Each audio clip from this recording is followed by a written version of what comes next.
Well, hi there.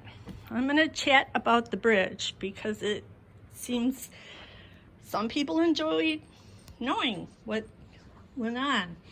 And if not, well, oh well, my friends are used to my occasional chattiness, but here we go. So, I don't know, when I started, I just figured I'd use the little tiny tiles because that might be faster, and I don't know, I was just in the mood for that. The previous one I did was all more stained glass and sort of elegant, trying to do the wildflowers and things like that, the wild ducks in our area. And I just sort of winged it as I went, bless you, and used some aluminum cable that Shell had left over from some project, and that I found out is very sharp on your fingers. So the idea was just to do circus ponies, flowers, just, you know, relentlessly happy stuff, and the poodles, and just play with the various poses. And then I had the problem of the landscape, you know, how do you make the ponies pop, because they're different colors, and like this one had a white tail but a darker body, and you have to do dark against light and light against dark.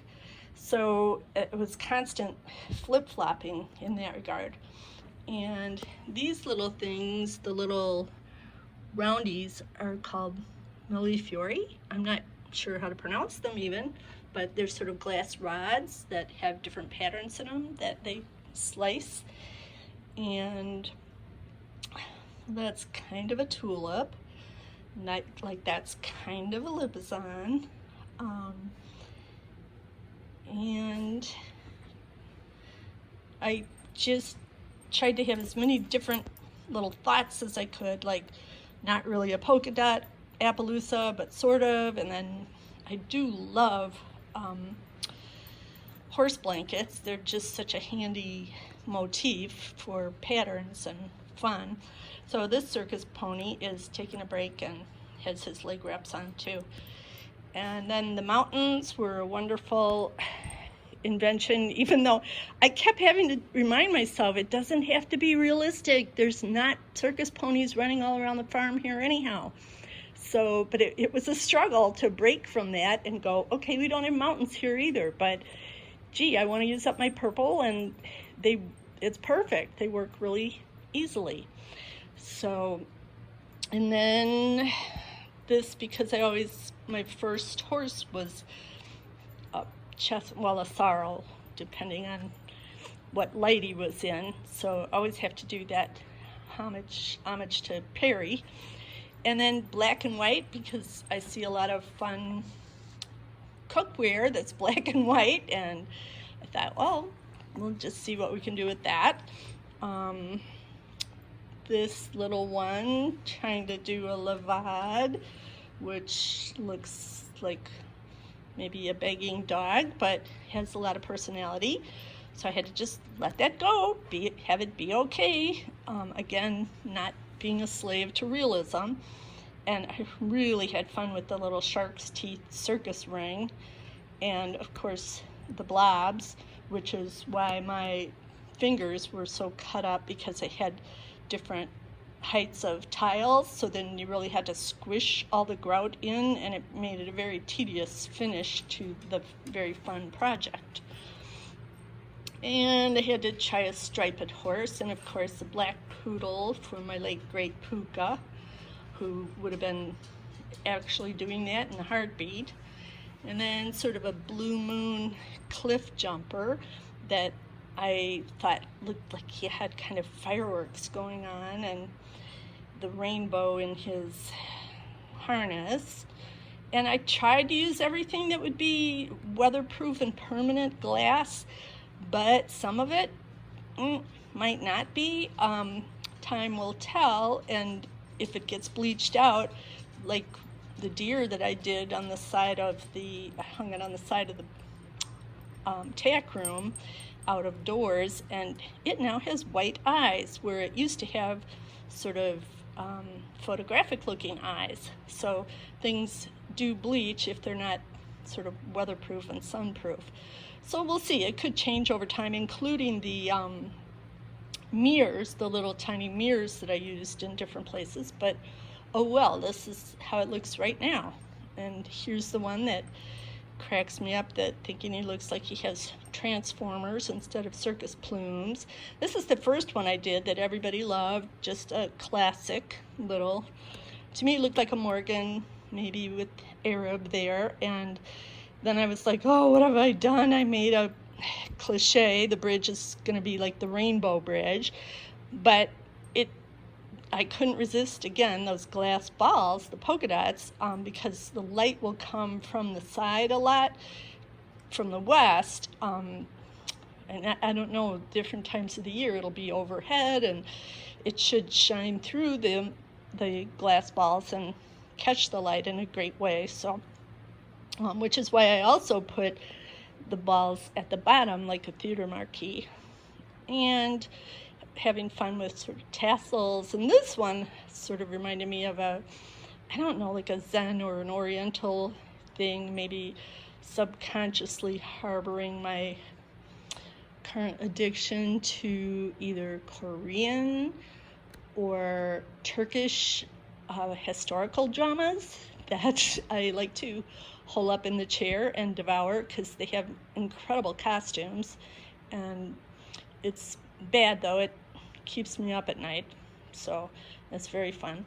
And he has a lot of good luck shamrocks on his butt. And this one I thought was like a starry night sky with the gold, and then I went back in with beads, little tiny, researched and found size 8 beads are what works the best. I mean, the UPS guy was beating a path to the door. Amazon, I'm sure, knows me by first name with all these weird little packages, but I'm so thankful that I could do it from home. And then the joy of discovering that I could put apple trees in there.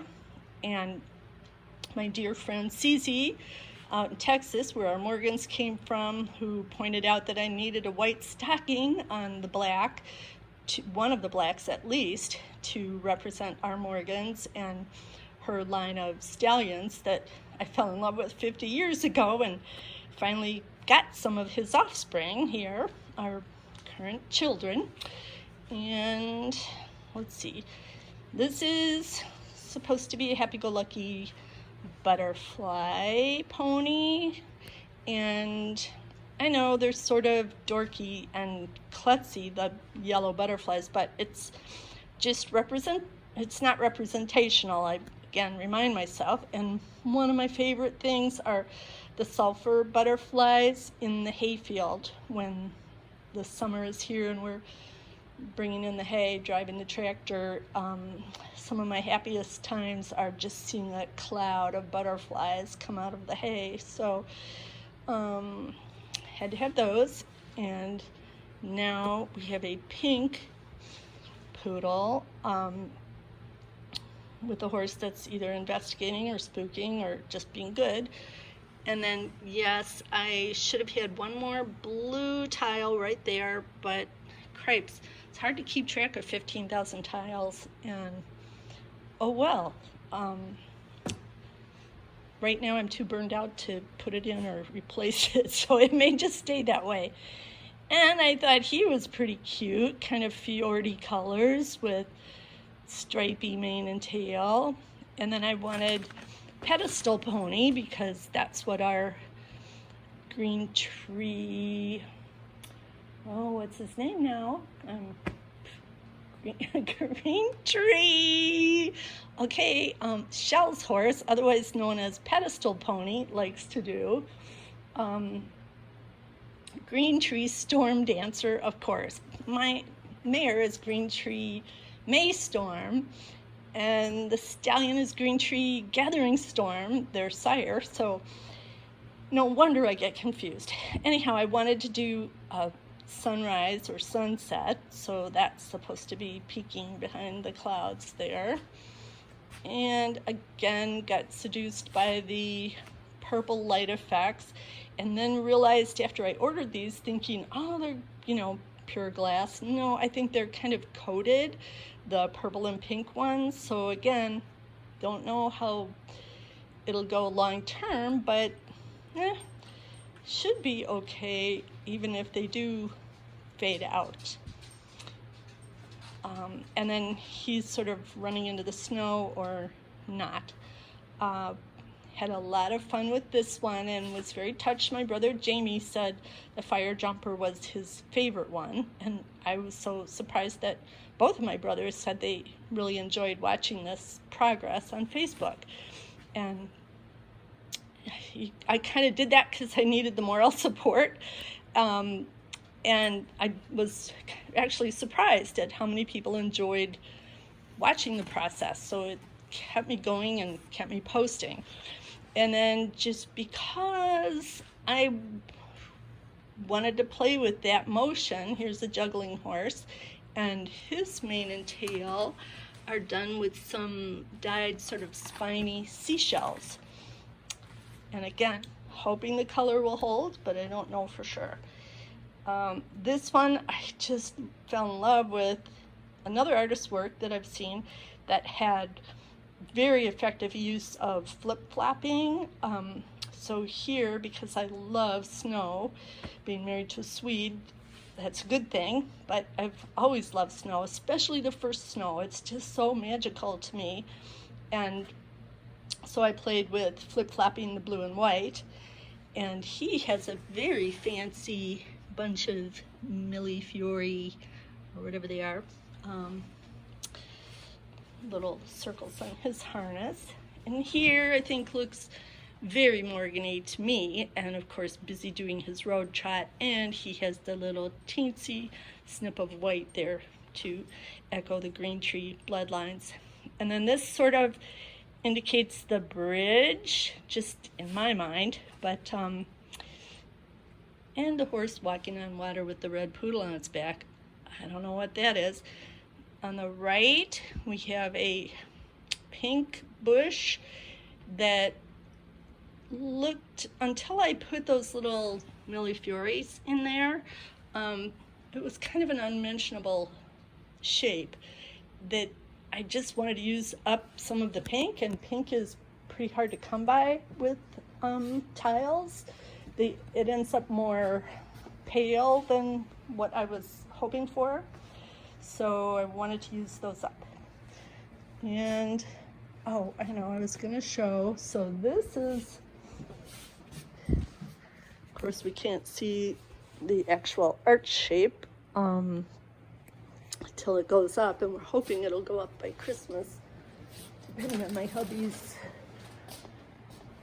speed and precision, because he's very careful about everything. But I wanted to show this drawing that I've had forever, that I think my dad framed to encourage me. And lo and behold, back in 1969, I was doing these kind of horses.